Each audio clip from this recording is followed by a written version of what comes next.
Again, ABC News.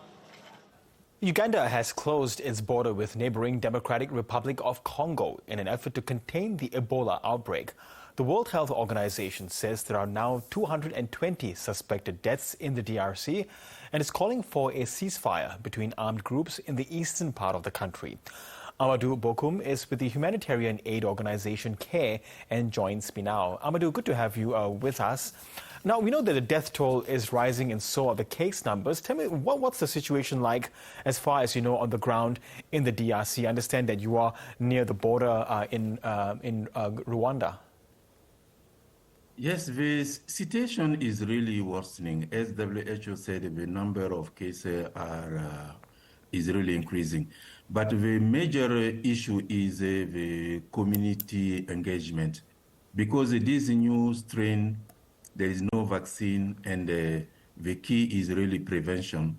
And to really be able to prevent, we need to have a good community engagement. And that community engagement is very difficult because of the low level of sensitization and also the low level of explaining to the people how this disease is really contracted. For instance, if you take the number of cases, today we are talking about 1,000 cases or 1,000 suspected cases, but the actual number of deaths who are really confirmed is only 10, and that 10 make the community to really doubt if the case of Ebola is real and make the situation really difficult on the ground.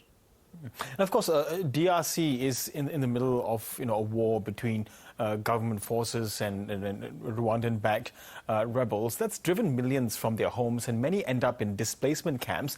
Are those displacement camps, at added risk of Ebola?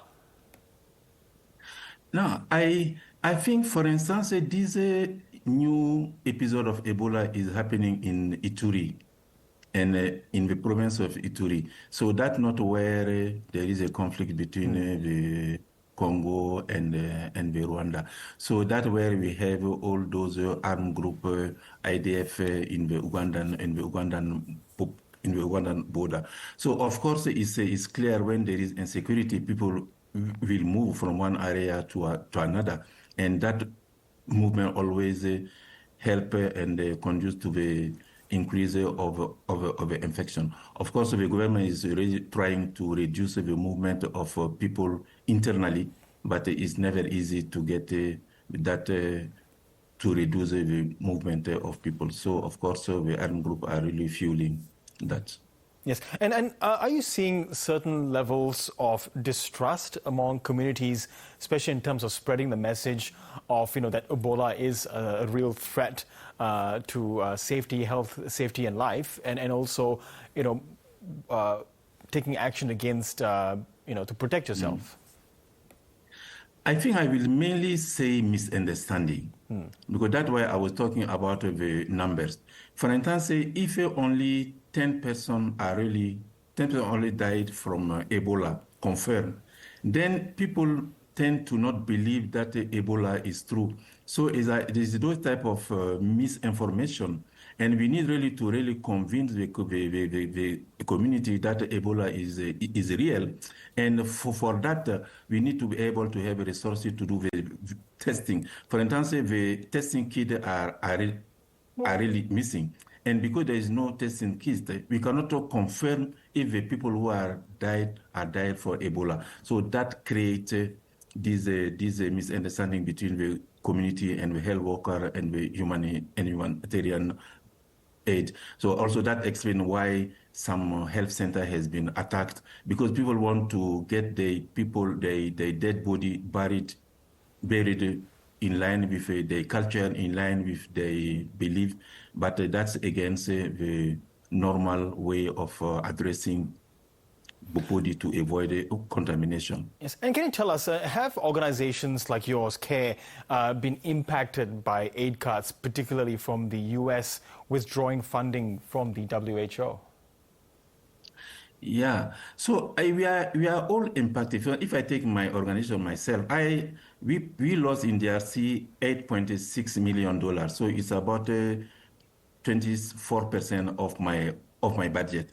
So then I have to lay down a third of my staff. This was about 36. And if you take the kind of Ebola is a labor intensive disease because we need to sensitize people. And if we don't have enough people to really sensitize them, then it will be an issue.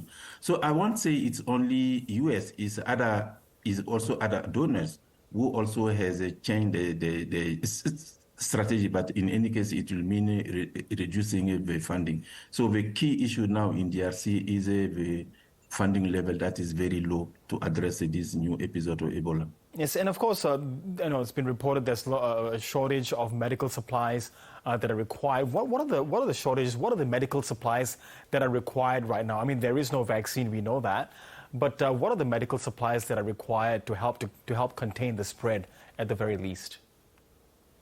The first is to be able to have the kit for the testing, so that testing will be able to know who has Ebola, who does not, and also to be able to know who died from Ebola, who does not. So that can then also reinforce the confidence of the community into this.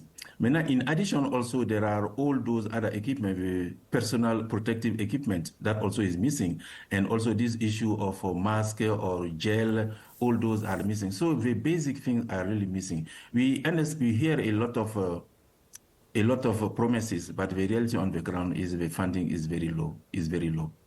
Okay, Amadou, Bocoum, we do really wish you well in the work that you and your organization are doing, and we thank you for your time today.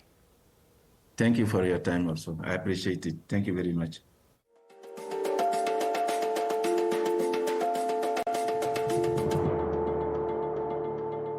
You are watching The World, the top stories we are following tonight. The Israeli military